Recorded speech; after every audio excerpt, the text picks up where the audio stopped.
আরে আরে আরে যেও না দাঁড়াও, ও ওইভাবে ডাকছে না, ও ওইভাবে ফটো তুলছে।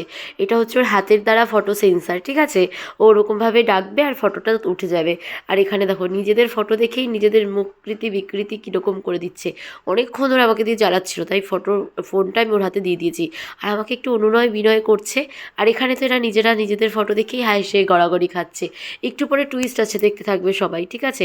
আমি ভাবছি চলো এই সুযোগে ওদের একটু ভিডিও করে নিই আমি, কারণ ওরা যা মুখের আকৃতি বিকৃতি করছে এগুলো যদি তোমাদের একটু ভালো লাগে। আর এখানে তো চুল খুলছে, কারণ একে তো একটু দেখতে ভালো লাগছে না, তাই চুল খুলে যদি একটু ভালো লাগে, তাই চুল খুলে কিন্তু আফরান চেষ্টা করছে। আর এদিকে এই দুই মহারানী আমাকে দেখতে পেয়েছে হাতকালি, বলেছে তুই একটু ধরে দে। দেখো আমি দিচ্ছি, আর ছবিগুলো ওদের ভালো আসছে না, দোষ হচ্ছে আমার। আমি কিন্তু স্ট্যান্ডের মতন ধরে আছি।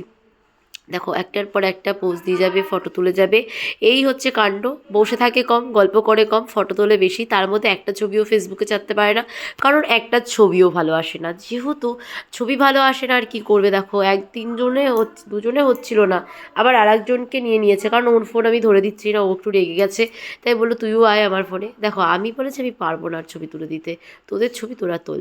দেখো দিয়ে দিয়েছি।